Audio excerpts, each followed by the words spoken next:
he continued, and then Maitreya Muni, he starts speaking to Vidura. So, in this section, Devahuti asks questions, and first he asked Lord Kapila that she is disgusted with the material desires.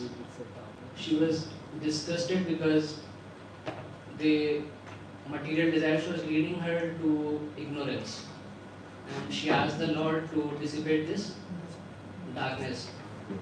So, Lord can dissipate the darkness or the ignorance by giving them bhakti, the devotional service. And because devotional service is the ultimate good for the all. And in the starting also, in the first canto, when this question was asked by the sages that what is the ultimate good for all, so the answer to this question was also the devotional service. So Devahuti says that she has fallen into ignorance because of the disturbances caused by her material senses. Nirvinna nidranam bhuman asad indriya darshanat yena sambhavya manena prapannadam tama prabhu. So first Devahuti asked the Lord to dispel the conception of aham mameti.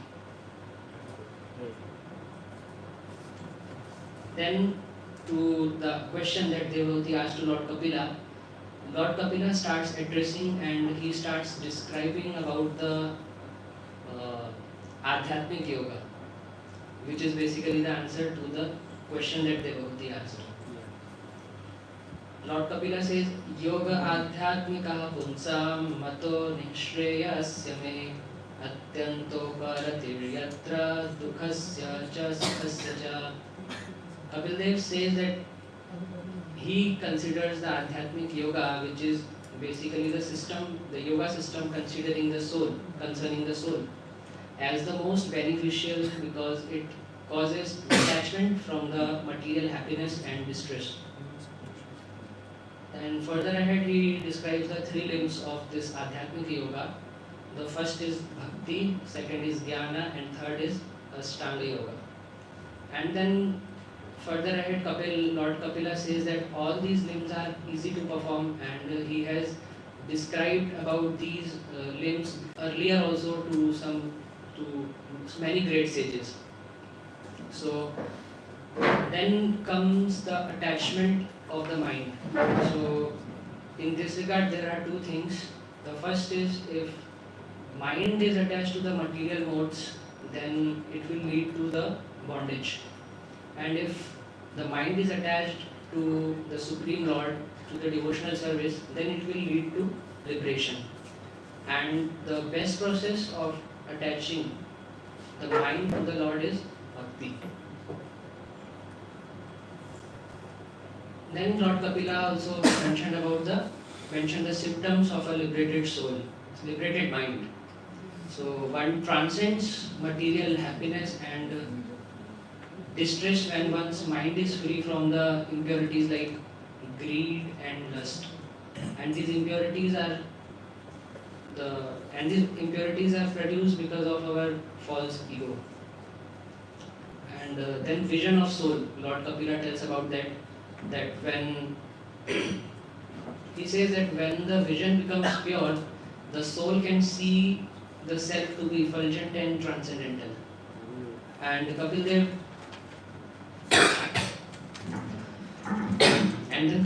tells how one's mind reaches to that stage, the vision of a pure soul, when he can see.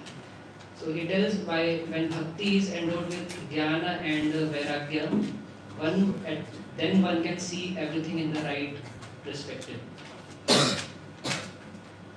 Then comes the glories of bhakti. Na yujyamaraya bhaktya bhakti yathilatmani sadrishosti shiva pantha yoginam brahma siddhaye. So perfection in self-realization cannot be attained by anyone unless he engages himself in bhakti, and this verse also tells that bhakti is the only auspicious path. And next is how to get bhakti. So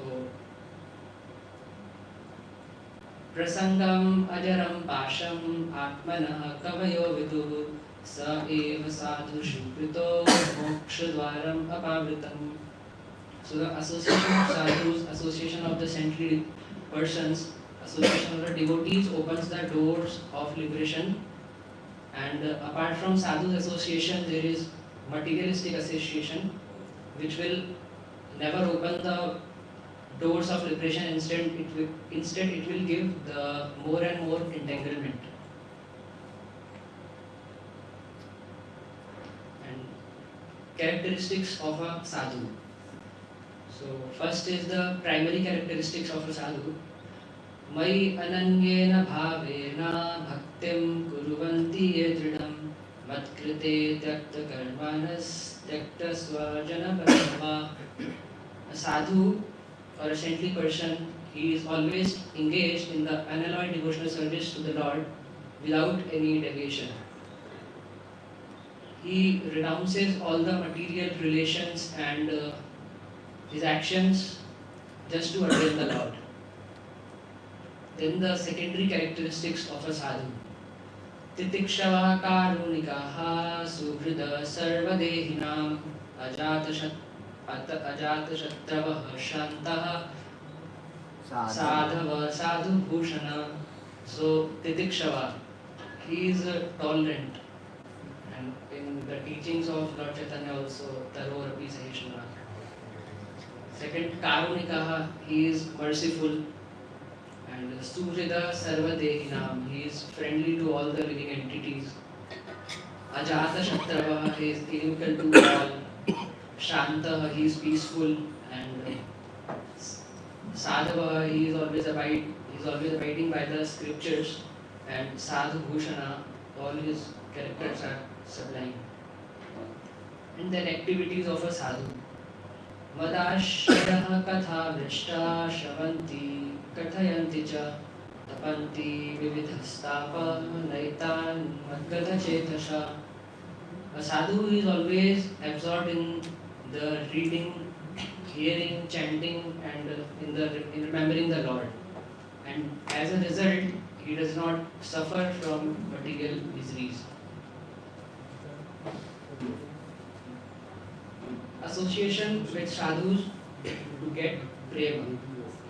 Then Lord Kapila, he says that the attachment to the sadhu can destroy the evil effects of the material entanglement, material attachment. And association of sadhus must be desire. One must hanker for the association of the saintly persons, pure devotees. And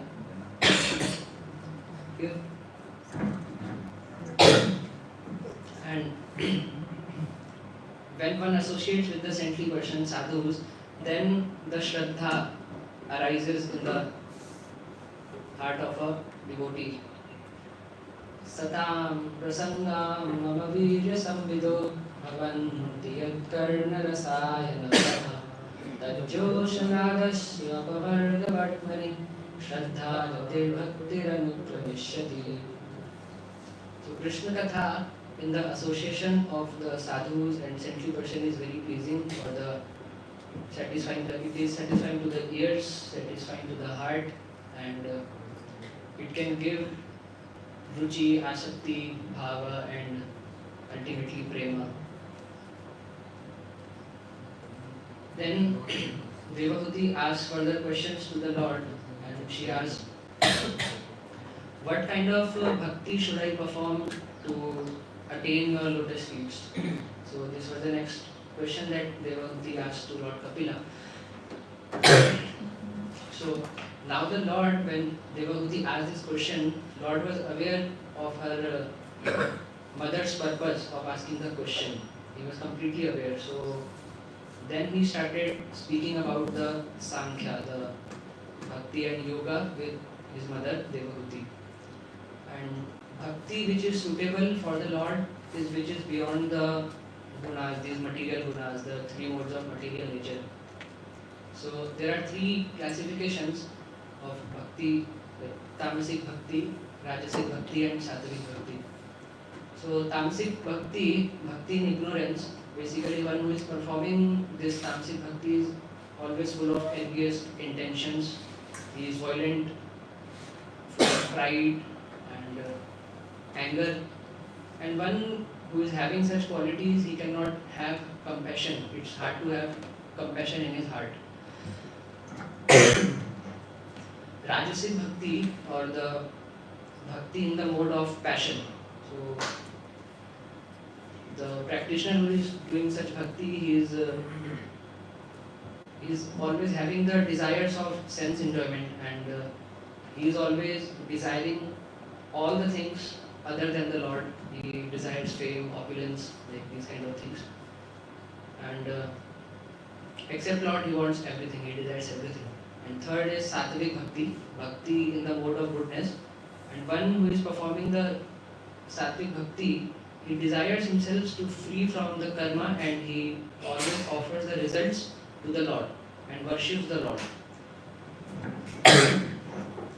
And such a practitioner, he desires for liberation, but ultimately a devotee, a bhakta, he don't even desire for liberation. Devotees just rejects the liberation also. That's why it was mentioned that bhakti which is suitable is beyond the three modes of material nature. Salokya sarishti samipya sarupyaikatmapyuta dhiyamanam nagrinanti vinamat sevanam jana. A pure devotee, he does not accept any kind of liberation offered by the Supreme Personality of Godhead, not Salokya, Sarishti, Samipya, and even Ekatva. The devotee just rejects them at once, and devotee always desires further service. He always asks service from the Lord. And last Kartik also, when I was serving His Holiness Jayapataka Swami Maharaj, so one devotee came to Maharaj and asked one question, that Guru Maharaj, how can we become a pure devotee? So I remember what Maharaj said, his words. Maharaj, in this regard, he said, Anya Vilashita Shunyam. So don't have any other desires. If you desire simply Krishna, then you are a pure devotee. And if you want things which are connected to Krishna, then that's the way of being a pure devotee. So he just mentioned these two lines in answer. So devotees only want service of the Lord, and they always desire to perform unadulterated bhakti. Madguna shruti matrena mai sarva gudhashe manogatir avichinna yatha ganga maso budho lakshanam yogasya nirgunasya hayudaritam ahayuki avahita yabhakti purushotame. So the manifestation of unadulterated devotional service is exhibited when one's mind is once attracted to the hearing the transcendental name and qualities and glories of the Supreme Personality of Godhead, who is residing in everyone's heart. And just as the water of Ganges flows down to the ocean, and the devotional service, the devotional ecstasy, it also flows towards the Supreme Lord. So bhakti performed without material desires consists of two things. The first is the senses to serve the Supreme Lord, Rishikesha Sevanam Bhakti, to satisfy the senses of the Lord. And second is mind, that is exclusively dedicated to the Lord. Savai Manah Krishna Padaravindeva. So such bhakti is eager to liberation.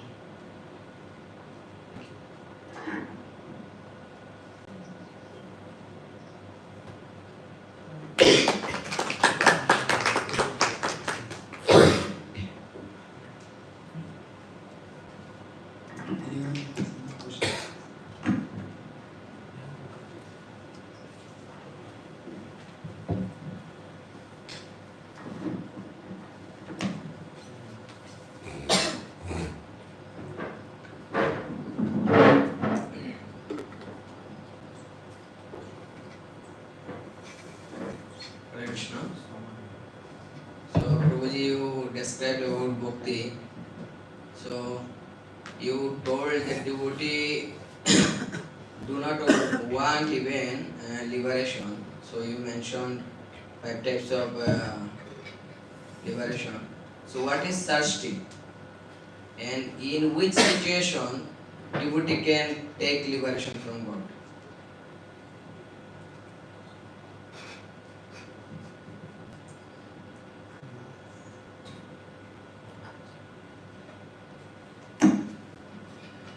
You got the question? Not. Okay. Explain question again. Can you explain question? So you mentioned 5 kind of liberation, Salukka, Sarshti, Shamipyo. So here what is Sarshti? You try what are the 5 different types of liberation? Sarishti, Samyutya, Salokya, in which one is desiring the same form like Lord, one is desiring to merge in the Lord. Which one is Sarshti? You try Salokya. Salokya is by the word. By the is Dham. Salokya. Salokya is same form. living like close to the Lord. Samipya. Sashti. Sashti one is remaining Same opulence.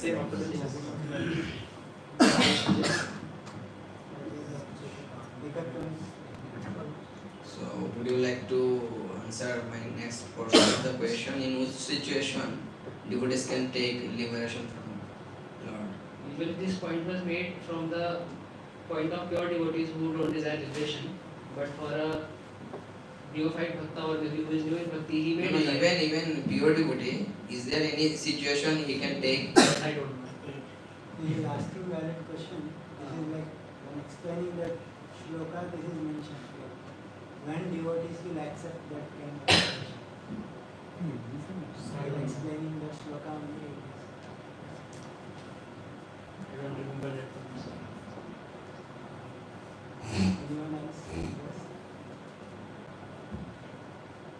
The shloka itself says, Vina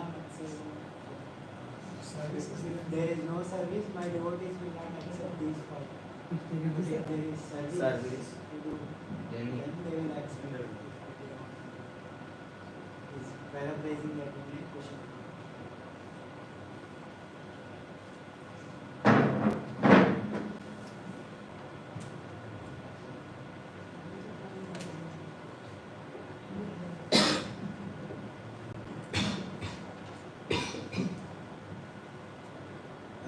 The title is entitled as, the title is the Glories of Devotional Service. So there is, like, after explaining pure devotional definition, he says that it is compared to a digestive fire. Jarayati akosham nigirnam analoyata. So how is devotional service compared to digestive fire? What is the advantage of digestive fire over other foods? What is the glory of devotional service? Digestive fire, just like whenever we are eating something, that fire burns out everything and it keeps the essential nutrients and all those kind of things. And similarly, the pure devotional service, it burns out all the like anarthas and other all kind of things, and it keeps the main bhakti portion. How it is different from normal fire? Normal fire, just like if we give some fire and put some food stuff, for example, and that it will completely burn out, nothing will be left. But the digestive fire, which is inside our body, it will not kill all the nutrients and everything. But in kitchen, if we are, for example, cooking something, if we keep it over the stove, it will ultimately burn out everything. Nothing will be remaining. Okay. Yeah. So the way it was mentioned is that, like, digestive fire, whatever is substance, whatever is good portion of the food, that it will absorb as a nutrients, and waste product it will send it out. Like normal fire generally burnt. So in that way, bhakti is the process like which will like all the good qualities, all the like, positive aspect it will take, negative things, all the like waste things it will remove from the heart, and positive aspect of engaging our senses is something that will remain.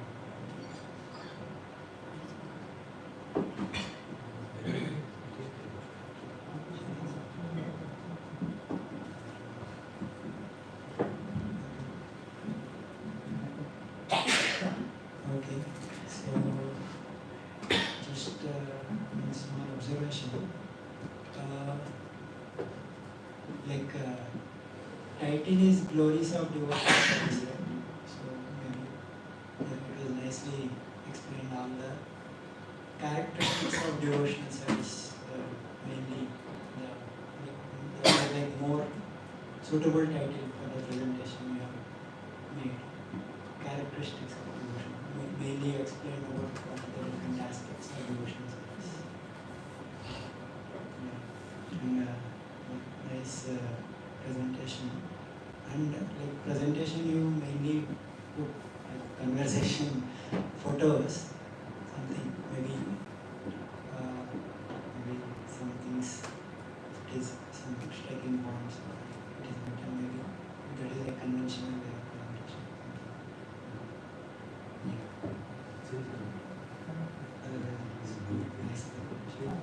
And like Glories of Devotional Service, this 25th and 29th chapter you covered, right? So is there in rest of the third canto, is there any other section? Actually, before preparing for the presentation, I was a little confused also.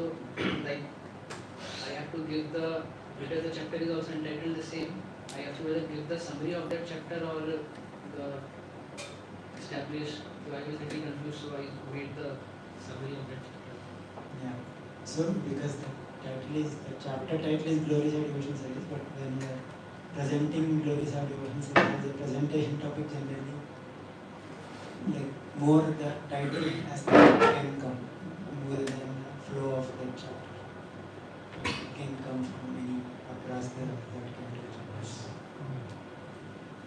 Otherwise, we covered both 25th and